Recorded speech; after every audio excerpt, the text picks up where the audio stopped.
What's going on, everybody? Welcome back to another vlog. Today we're going to talk about something that I'm consistently doing, which is scrubbing data and why I scrub data so much. Told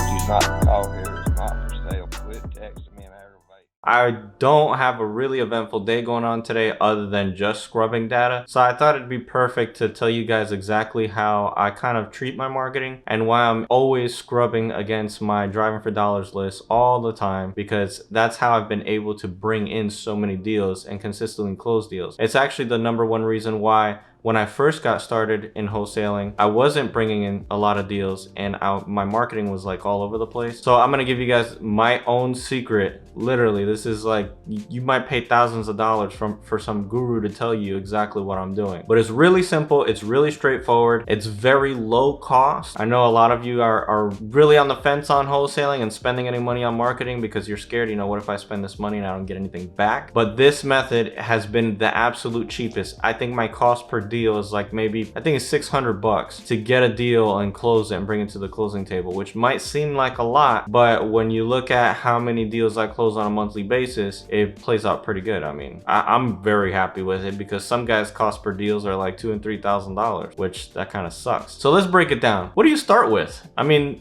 with marketing, because you can do bandit signs and that's great, but it's not really going to bring any consistent deal flow. Not knocking anybody that's doing bandit signs, by the way, because I know that that's a great easy entry into wholesaling. A lot of guys will call your bandit signs. They'll, you know, people that are truly motivated will call your bandit signs, and you don't have to work really hard to get those leads other than actually putting out the signs, which is hard work. Nonetheless, I market people with ringless voicemails, cold calling, text messaging, basically through the phone. A lot of you guys already know that. That's the way I've always been marketing. I've been marketing like that for over 1.5 years now. Actually, no. Yeah, it's been 1.5 years now. Maybe almost 2 years. But I wasn't really getting any deals when I first started. I had to change my marketing style up and really reconsider what I was doing in my marketing that wasn't working. That's kind of what marketing is. In reality, marketing is just you're testing something, seeing if it works, and if it does work, spend more money in it. If it doesn't work, figure out what's not working about it. What is it that your marketing needs that it's missing? So I'm gonna get my board real quick and I'm gonna show you guys exactly how my marketing style works and why it's been working for me and why it's so successful and why you can replicate this in any market in the United States. Truly, even probably worldwide, who knows? I've never gone driving for dollars in a different country, but I'm sure that this might work for you. So a lot of you are starting out and you're just using bandit signs, okay? So we're gonna put our bandit sign up here. And with those bandit signs, they are great because people are looking at them constantly while they're driving down the road. And you could have at least, you know, 1,000 people looking at your sign every single day. The only problem with that is that the right people are not seeing your sign. And there's 100 different ways that you could actually put your bandit signs out there and get more exposure, but I'm not going to talk about that right now just because I don't really do bandit signs. I stopped doing bandit signs because of the amount of effort that it takes, and since I'm limited on time on being able to get out of my house, I much rather target people directly by getting in contact with them rather than them getting in contact with me. And I'm going to show you guys exactly how I do it. So most of you will go out there and buy a list. We're going to call this the absentee list here. You go buy another list and it'll be high equity. You'll buy another list and it'll be tax delinquent. Now, all these lists, they do contain motivated sellers, but let's say you're pulling the absentee list for an entire county. You might have about 5,000 people. Your high equity might have about 15,000 people or more. And your tax delinquent, you might have about 9,000 that are tax delinquent. Now I'm using these numbers based on kind of like what my area is like. Obviously the bigger the city, these numbers increase. What happens here is that, let's say you decide to just target one of these lists. To contact 5,000 people, especially as a new guy, even if you're dialing 100 people every single day, it's gonna take you at least 2 months to scrub through that absentee list. By that time, this guy right here already picked up that property that you were calling already. I bagged it up under contract and we're heading to the closing table by the time you contact them. And then when you do, they're gonna be like, oh, actually I just sold it 2 days ago. So here's what I do. All these lists are awesome lists, and they are a tool. You just have to understand how to use this tool. And this is how we're gonna use it. Let me get rid of that guy there. So with this tool, what we're gonna do is, we are gonna keep these lists, right? We can combine these lists, and that might filter it down to a manageable number, like let's say 2,000 leads. But even with this, you're still gonna have a harder time trying to get in contact with so many people at once. Now, what I do instead is that I will drive for dollars. And when I drive for dollars, let's say I pick up 600 houses. Now these 600 houses, we're gonna go ahead and just say that all of these guys are distressed. They're all distressed homeowners. Now what I'll do with this is, in the exact same area, I'll get on PropStream, go ahead and put them up here, and I will pull the high equity, the tax delinquent, and the absentee owners, and I'll scrub my 600 against those 3 lists. The results are 200 people that I end up having to contact, or 200 people that have a higher level of motivation, that more than likely out of these 200,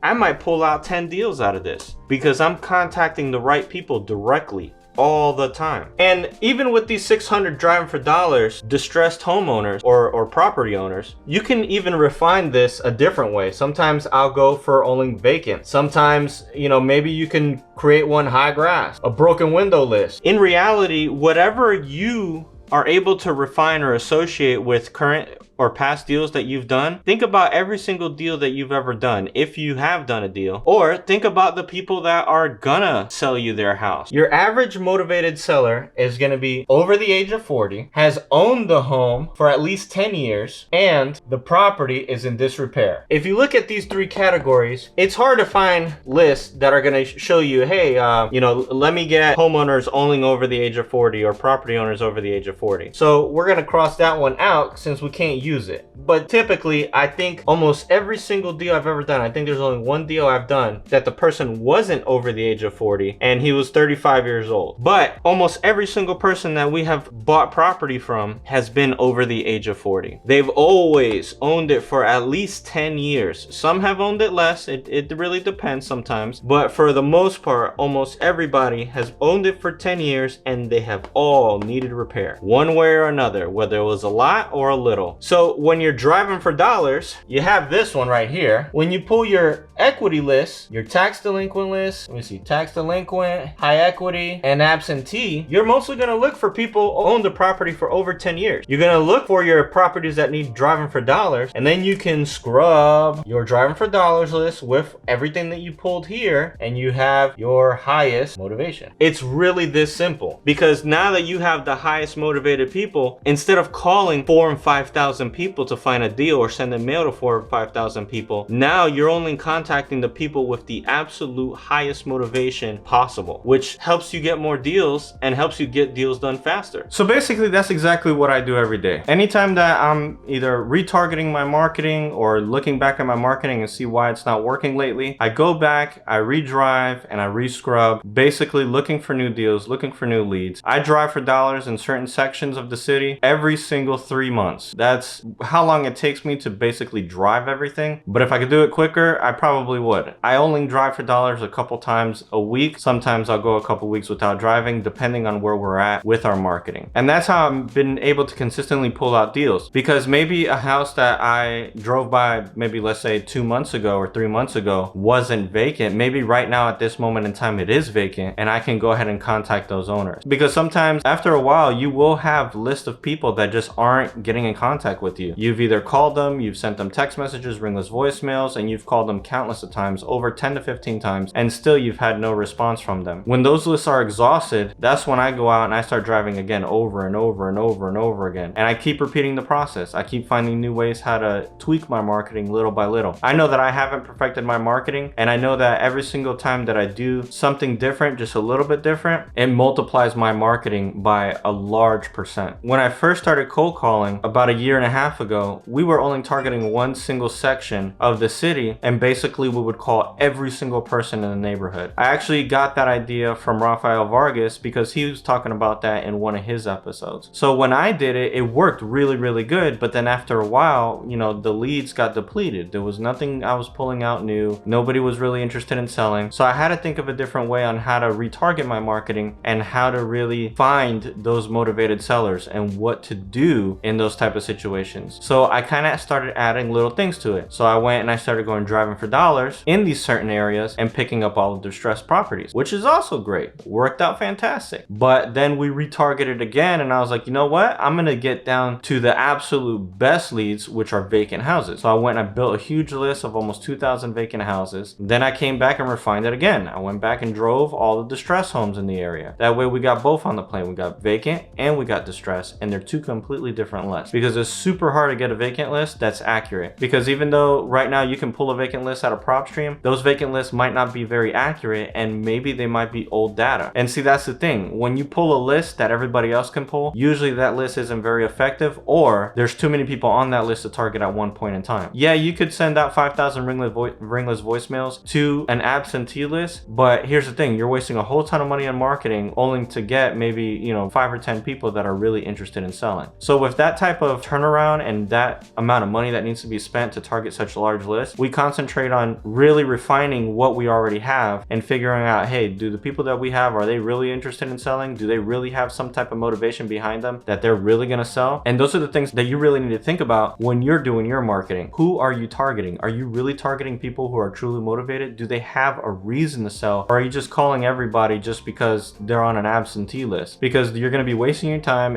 It's going to be very discouraging for you, because you're going to be like, all I get is no's. I've called over 400 people and not one person has been interested in selling. And that has happened. I mean, that happens to a lot of people. They believe that wholesaling really doesn't work, or maybe that they're just not cut out for it. And that happens too. I mean, this really isn't for everybody. There's a lot of parts that are involved in this business, and you really have to refine each and every part of it in order to really succeed. So this video, I was really excited about making it because I've never shared with anybody how I actually do my marketing and how I market to people. I hope that you found some type of value, that it was very informative for you, because this was some of the stuff that I struggled with when I became a new wholesaler. And I'm still a new wholesaler in reality. I've only been doing this for 2 years. I'm no veteran, but these are some secrets on how I've been able to stay consistent and bring in quite a few deals over the past couple of months. And this is how I do my marketing every single day. So again, even with my marketing book, I have that little book where I put down, you know, who I've been contacting, how many times have I contacted them. It comes down to yielding the results that I want. I have actually a piece of paper showing me what I want to do every single day. It'll help me reach the goals that I want. Again, I hope you guys found some value in this. I'm trying to grow and give you guys as much information as possible. That way you guys can become successful wholesalers in your market. That way we can do deals together. I'd love to do deals with so many people. If I could find you guys. In reality, out of 100 wholesalers that start, maybe 2 to 3 become consistent and successful. So I appreciate all of you watching this video, and I will see you guys on the next vlog.